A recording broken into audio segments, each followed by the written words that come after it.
Hello student, चलिए आज करते हैं ग्रुप डी में महत्वपूर्ण क्वेश्चन जो बायोलॉजी से आते हैं। ठीक है, तो चलिए करते हैं इसी से रिलेटेड सारे क्वेश्चन। पहला क्वेश्चन है, पौधों में जल का अवशोषण मुख्यतः किस भाग द्वारा होता है? तो किस भाग द्वारा होता है? तो जड़ रोम हो जाएगा इसका आंसर, जड़ रोम। चलिए करते हैं नेक्स्ट। जड़ रोम का मुख्य कार्य क्या है? जड़ रोम का मुख्य कार्य क्या है? तो ये सब क्वेश्चन बहुत ही इंपॉर्टेंट है। तो जड़ रोम एक जल और खनिज लवणों का अवशोषण करते हैं। इसका आंसर बी हो जाएगा। चलिए करते हैं आगे।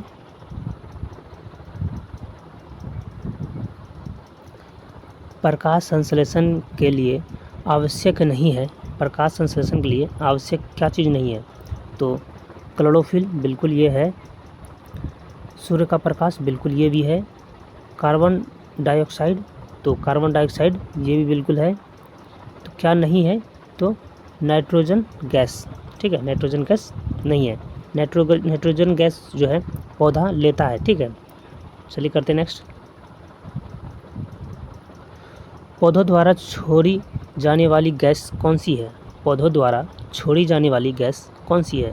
बिल्कुल, पौधा हमें ऑक्सीजन देता है। ठीक है, और वो नाइट्रोजन लेता है। चलिए करते हैं नेक्स्ट। फ्लोएम किस पदार्थों का परिवहन करता है? फ्लोएम किस पदार्थों का परिवहन करता है? तो भोजन का हो जाएगा। क्या हो जाएगा? शकरा। चलिए करते हैं आगे। 36 नंबर है, जाइलम किस पदार्थों का परिवहन करता है? जाइलम किस पदार्थों का परिवहन करता है? तो जल और खनिज लवण हो जाएगा। जल और खनिज लवण हो जाएगा। इसका आंसर से बी हो जाएगा। चलिए करते हैं नेक्स्ट। पौधों में गैस का आदान प्रदान किसके द्वारा होता है? पौधों में जो गैस का आदान प्रदान होता है, तो आपको बता दिए कि पहले भी एक क्वेश्चन आपको बताए थे कि पत्ती के बीच में रंध्र होता है, रंध्र। ठीक है, उसी के वही पानी को निकालता है, वही पानी को छोड़ता है। ठीक है, इसका आंसर हो जाएगा सी। पौधों में अतिरिक्त ग्लूकोज किस रूप में संचित होता है? तो स्टार्च हो जाएगा। स्टार्च बी संकर बी आंसर हो जाएगा। चलिए करते हैं नेक्स्ट। प्रकाश संश्लेषण की खोज किसने की? प्रकाश संश्लेषण की खोज किसने की? तो किसने की थी? प्रिस्टले ने की थी। चलिए करते हैं नेक्स्ट। पौधों में ऊर्जा उत्पादन किस प्रक्रिया से होता है? पौधों में जो होता है ऊर्जा का उत्पादन किस प्रक्रिया द्वारा होता है? तो श्वसन हो जाएगा। बी आंसर ए आंसर उसका हो जाएगा। चलिए करते हैं नेक्स्ट। क्लोरोफिल किस रंग का होता है? क्लोरोफिल किस रंग का होता है? तो बिल्कुल क्लोरोफिल हरा रंग का होता है। चलिए करते हैं नेक्स्ट।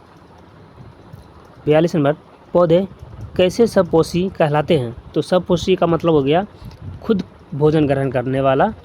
ठीक है, खुद कौन भोजन कैसे कौन ग्रहण करता है? तो पौधा खुद ही ग्रहण करता है। वो खाद वगैरह ज़मीन से लेके और सूर्य से प्रकाश से लेके खाता पीता है, रहता है। ठीक है, तो क्या हो जाएगा आंसर इसका? बी आंसर हो जाएगा, क्योंकि वे अपना भोजन स्वयं बनाते हैं। ठीक है, चलिए करते हैं नेक्स्ट। रंध्र का खुलना बंद होना किस कोशिका द्वारा नियंत्रित होता है? तो किसके द्वारा होता है? रक्षक कोशिका। इसका आंसर बी हो जाएगा। ठीक है, गार्ड सेल हो जाएगा। चलिए करते हैं आगे। प्रकाश संश्लेषण में सूर्य के प्रकाश की ऊर्जा किस ऊर्जा में बदलती है? प्रकाश संश्लेषण में सूर्य के प्रकाश की ऊर्जा किस ऊर्जा में बदलती है? तो रासायनिक ऊर्जा में। ठीक है, रासायनिक ऊर्जा में बदलती है। पौधे में वाष्प उत्सर्जन मुख्यतः किस समय अधिक होते हैं? तो किस समय होते हैं? तो दिन के समय होते हैं, क्योंकि भाई दिन के समय ही सूर्य उगता है, तो दिन के समय ज़्यादा भोजन बनाते हैं वो। ठीक है, पौधे में श्वसन के लिए कौन सी गैस ली जाती है? पौधे में श्वसन के लिए कौन सी गैस ली जाती है? तो क्या कौन सी गैस? ऑक्सीजन हो जाएगा। चलिए, प्रकाश संश्लेषण का उत्पादन क्या है? प्रकाश संश्लेषण का उत्पादन क्या है? तो प्रकाश संश्लेषण करने के बाद हमें ये ऑक्सीजन देते हैं। पौधे हमें क्या देते हैं? ऑक्सीजन देते हैं। चलिए, पौधे में भोजन का निर्माण किस कोशिका में होता है? पौधे में भोजन का निर्माण किस कोशिकांग में होता है? तो क्लोरोप्लास्ट हो जाएगा। क्या हो जाएगा? क्लोरोप्लास्ट। बी इसका आंसर हो जाएगा। चलिए करते हैं नेक्स्ट। जल का परिवहन जड़ों से पत्तियों तक किस दिशा में होता है? जल का परिवहन जड़ों से पत्तियों तक किस दिशा में होता है? तो ऊपर से ऊपर की दिशा में होता है। जैसे ये गाछ है, ठीक है, तो ये गाछ में मतलब पेड़ में ऊपर की ओर होता है, ठीक है। जल का परिवहन कहाँ होता है? ऊपर की ओर होता है, ठीक है। चलिए करते हैं नेक्स्ट। प्रकाश संश्लेषण के लिए जल कहाँ से मिलता है? प्रकाश संश्लेषण के लिए जड़ में पानी कहाँ से मिलता है?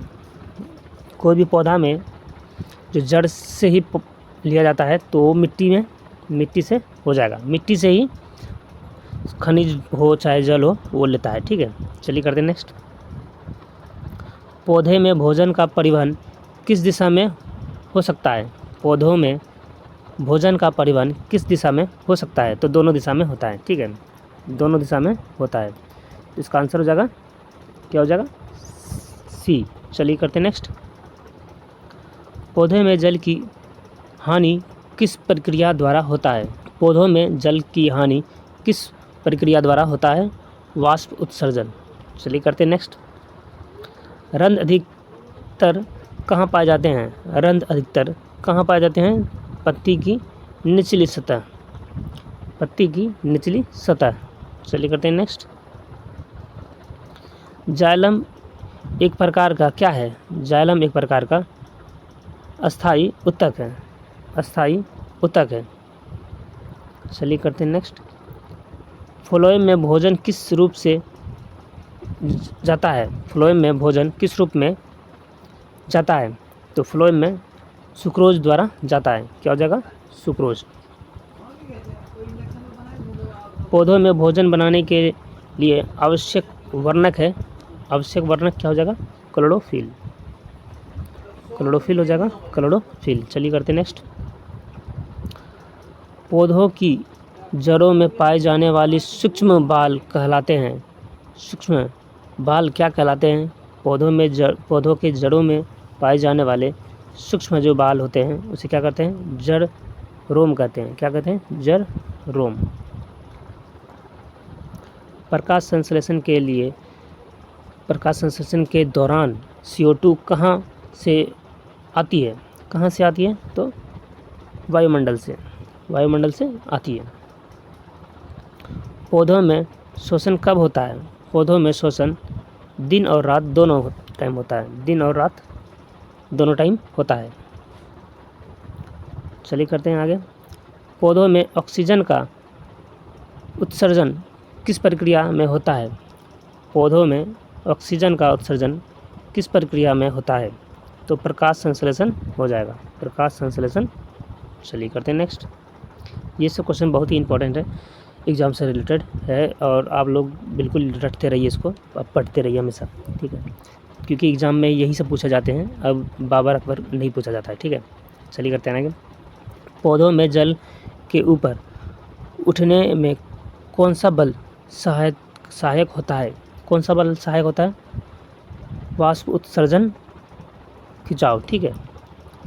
पौधों में जल का जो ऊपर जाता है तो वाष्प उत्सर्जन खिंचाव के कारण ऊपर जाता है। चलिए, पौधों में ऊर्जा का भंडारण किस रूप में होता है?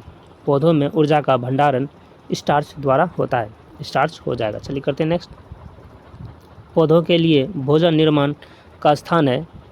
पौधों में भोजन के लिए भोजन निर्माण का स्थान है। पौधों में जो भोजन का निर्माण स्थान है वो कौन सा है? तो पत्ती हो जाएगा। क्या हो जाएगा? पत्ती। चलिए करते हैं नेक्स्ट। प्रकाश संश्लेषण के दौरान कौन सा पदार्थ बनता है?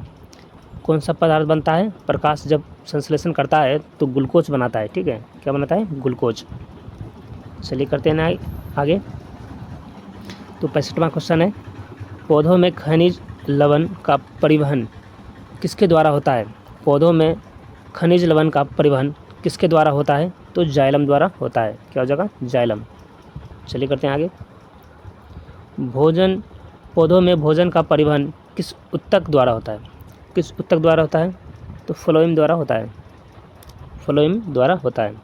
जाइलम से, देखिए ये जो जाइलम है, जाइलम से जल लेके जाता है, ठीक है। फ्लोएम से जल और भोजन, ठीक है, भोजन जल और भोजन दोनों लेके जाते हैं, ठीक है। तो ये याद रखिएगा, इंपॉर्टेंट क्वेश्चन है। पौधों में जो पौधा जो जल लेता है, किससे लेता है? तो जाइलम से लेता है, जाइलम से लेता है। और पौधा जो जब भोजन और खाना जब लेता है तो किससे लेता है? तो फ्लोएम से लेता है, ठीक है। ये याद रखिएगा, ठीक है। चलिए करते हैं नेक्स्ट। पौधे में जल की कमी होने पर रंध्र क्या बंद करते हैं? जब पौधे में जल की कमी होती है तो रंध्र क्या करता है? तो रंध्र क्या करता है? बंद हो जाता है, ठीक है। रंध्र क्या होता है? बंद हो जाता है, ठीक है। जब भी पौधे में जल की कमी होगी तो रंध्र क्या होगी? बंद हो जाएगी। चलिए करते हैं आगे। पौधे अपना भोजन किससे बनाते हैं? किससे बनाते हैं?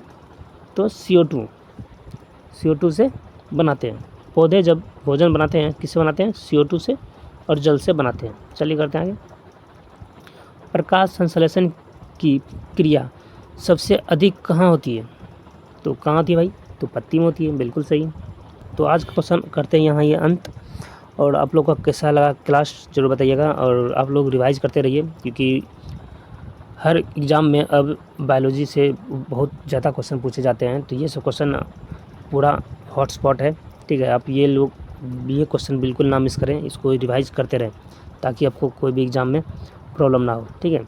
चाहे आप अग्निवीर की तैयारी कर रहे हो, चाहे रेलवे की तैयारी कर रहे हो, चाहे आप SSC की तैयारी कर रहे हो, अब सिर्फ NCERT से ही क्वेश्चन आते हैं, इसलिए आपको NCERT के मैं क्वेश्चन ही अधिकतर लेकर आता हूँ ताकि आप लोगों को कभी भी प्रॉब्लम ना हो, चाहे कोई भी स्टेट से बच्चे देख रहे हो, ठीक है।